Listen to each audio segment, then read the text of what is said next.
Hi and welcome back, everybody. Hope you're all having a great day out there. In the past 24 hours, there has been a ton come out on Ripple and XRP. My goal for this video, guys, is to kind of bottle it all up, put it in words, and make it simple and easy to understand where we're at, where we're going, and more. Guys, I got several things to talk about. Stay with us till the end because this is one that you will not want to miss. All I ever ask is if you do like talking about Ripple and XRP, you know what to do.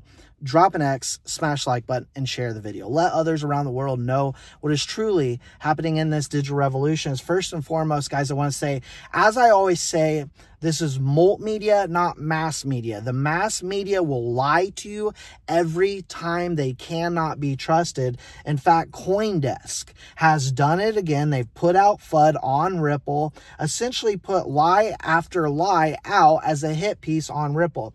In fact, they put out a article here today stating a federal judge has imposed a $125 million fee, or fine rather, on Ripple after finding last year that its institutional sales of XRP violated federal securities laws. First off, the title itself is a lie. Why? Because this has been an ongoing case for years. It didn't just start out of nowhere last year. So the title is a lie. And then if you go through this article, and I suggest that you don't because it's just a hit piece lie, you will find that there's dates wrong, there's facts wrong.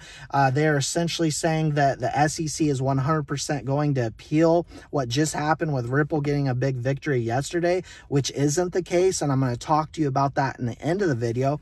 But they had price action wrong. Just overall, they tried to make it seem as though Ripple as a company is just a bunch of criminals, which for anyone who's actually done their due diligence, done their research, and understand what we have with our team of Ripple, we have the most transparent blockchain company out there, software based company out there, whatever you want to call them, running the show, helping push the XRPL, helping push this innovative technology.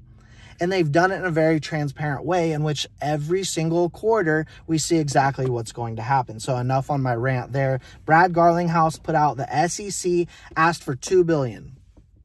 And the court reduced their demand by 94%, recognizing that they had overplayed their hand. We respect the court's decision and have clarity to continue growing our company.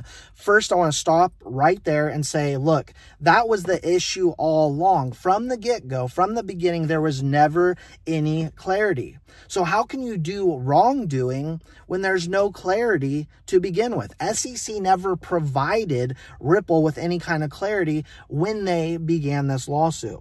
But furthermore, he puts out, this is a victory for Ripple, the industry, and rule of law. The SEC's headwinds against the whole XRP community are gone.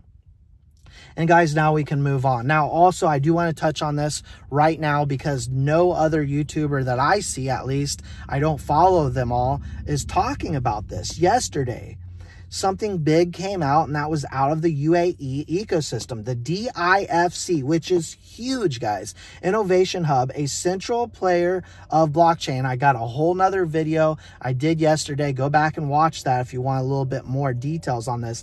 Continues to support growth and innovation, and the CEO emphasized today, which was yesterday, marks another milestone in DIFC's journey to help growth and equipped the next generation of leaders. The Ripple collaboration cements DIFC's role as a leading global hub for talent, technology, and innovation. And so this is something you want to take a look at and stay on top of, because we know that UAE, in terms of blockchain, is at the top.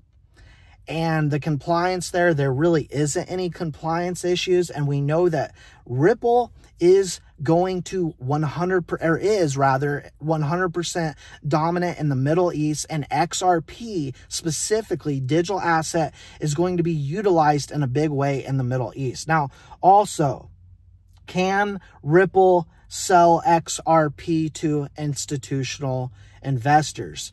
Jeremy Hogan made this very clear yesterday when he said, I see a lot of questions about what the injunction means for ODL cells.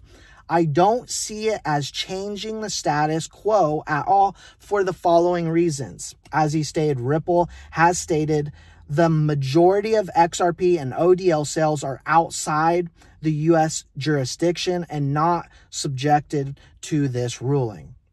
And so there are no issues there. Also, Ripple President Monica Long put out announcing new plans to establish a new and independent XRP Ledger Foundation. They're calling it the Inclusive Financial Technology Foundation. And this is going to help them broaden their aspects in terms of global adoption of many different technologies. And so growth is happening. And guys, this morning I put out this post. And I want to talk about price right now because today I put out XRP holding up nicely at 19%.